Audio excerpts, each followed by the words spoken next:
اعوذ باللہ من الشیطان اللعین الرجیم بسم اللہ الرحمن الرحیم وبہ نستعین وہو خیر الناصر ومعین۔ قرآن کریم کے چھٹے پارے کا خلاصہ۔ اس پارے میں دو حصے ہیں۔ نمبر 1 سورہ نساء کا بقیہ حصہ اور نمبر 2 سورہ مائدہ کا ابتدائی حصہ۔ سورہ نساء کا بقیہ حصہ۔ غیبت، خداوند عالم بدگوئی اور عیب اور برے کام کو برملا بیان کرنے والوں کو پسند نہیں کرتا مگر یہ کہ وہ خود مظلوم واقع ہوا ہو۔ اس آیت کا نمبر ہے 148۔ حقیقی کافر کی صفات: خدا اور اس کے رسول کا انکار کرتے ہیں، خدا اور رسول کے درمیان تفرقہ ڈالنا چاہتے ہیں، اللہ کو مانتے ہیں پر رسول کو نہیں مانتے، دین کی بعض چیزوں پر ایمان لاتے ہیں اور بعض کا انکار کرتے ہیں۔ کافروں کے لیے دردناک عذاب ہے۔ آیت نمبر 151 اور 152۔ اس کے بعد یہودیوں کے بے جا مطالبات کے بارے میں۔ وہ مطالبہ کرتے تھے کہ ایک بار ہی آسمان سے ایک کتاب نازل ہو، بلکہ انہوں نے حضرت موسیٰ سے اس سے بھی بڑا سوال کیا کہ ظاہر میں خدا کو دکھا دے۔ آیت نمبر 153۔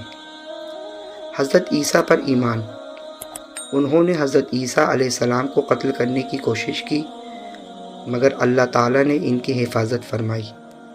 اہل کتاب حضرت عیسیٰ پر ان کی موت سے پہلے یعنی نزول کے بعد ایمان لے آئیں گے۔ آیت نمبر 157۔ عقیدہ تثلیث کی مذمت۔ یہ لوگ حضرت عیسیٰ کے بارے میں غلو کا شکار ہوئے، پھر عقیدہ تثلیث کے قائل ہو گئے، جبکہ اللہ تعالیٰ اس سے پاک ہے کہ اس کا کوئی بیٹا ہو۔ قرآن کہتا ہے کہ حضرت عیسیٰ اللہ کے رسول، کلمہ اور روح ہیں۔ آیت نمبر 171۔ قرآن کی صفات۔ برہان: قرآن ایک ناقابل تردید واضح دلیل ہے جس کے خلاف کوئی دلیل نہیں لا سکتا۔ نور مبین: دوسری صفت قرآن کی۔ تفسیر نور الثقلین علی ابن ابراہیم اور مجمع البیان میں طرق اہل بیت سے کئی ایک احادیث نقل کی گئی ہیں جن میں کہا گیا ہے کہ لفظ برہان پیغمبر اکرم کے لیے ہے اور نور سے مراد حضرت علی علیہ السلام ہے۔ یہ تفسیر کے منافی نہیں ہے کیونکہ ممکن ہے کہ نور کا یہاں وسیع مفہوم ہو جس میں قرآن بھی شامل ہو اور امیر المومنین علی بھی، جو کہ قرآن کے محافظ، مفسر اور مدافع ہیں۔ آیت نمبر 174۔ سورہ مائدہ کا ابتدائی حصہ۔ اوفوا بالعقود: ہر جائز عہد و پیما جو تمہارے اور رب کے درمیان ہو یا تمہارے اور انسانوں کے درمیان ہو اسے پورا کرو۔ آیت نمبر 1۔ حرام چیزیں: مردار جسے شرعی طریقے سے ذبح نہ کیا گیا ہو، بہنے والا خون، خنزیر کا گوشت جس سے غیر اللہ کے نام پر ذبح کیا گیا ہو۔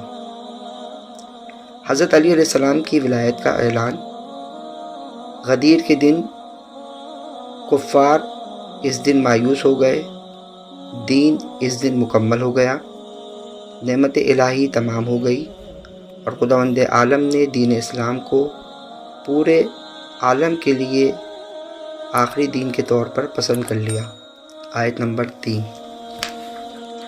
روح کی پاکیزگی۔ وضو، غسل اور تیمم کا طریقہ۔ آیت نمبر 6۔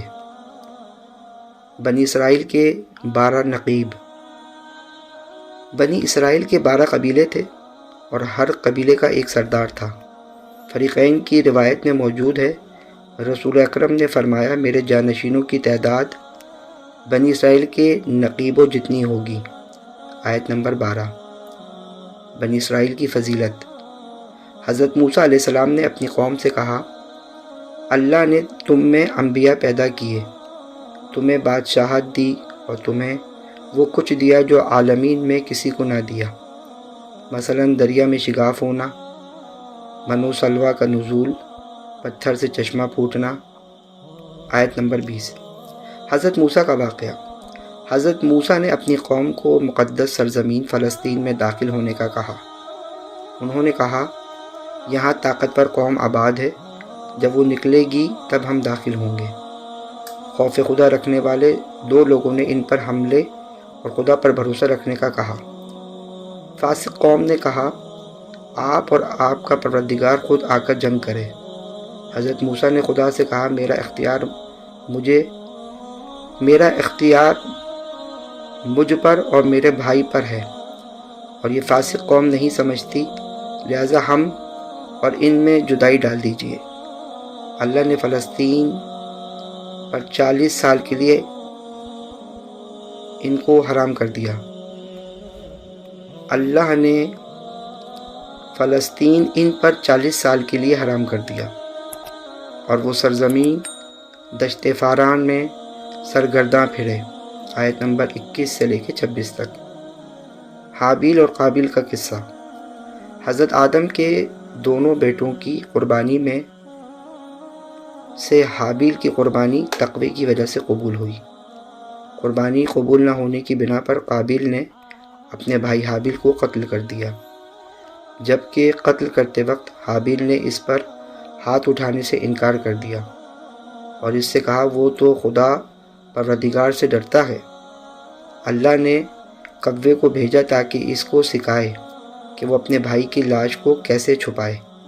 قابیل خسارہ اٹھانے والا بن گیا اور اس کے پاس افسوس و ندامت کے علاوہ اور کچھ نہ بچا۔ آیت نمبر 27 سے لے کر 31 تک۔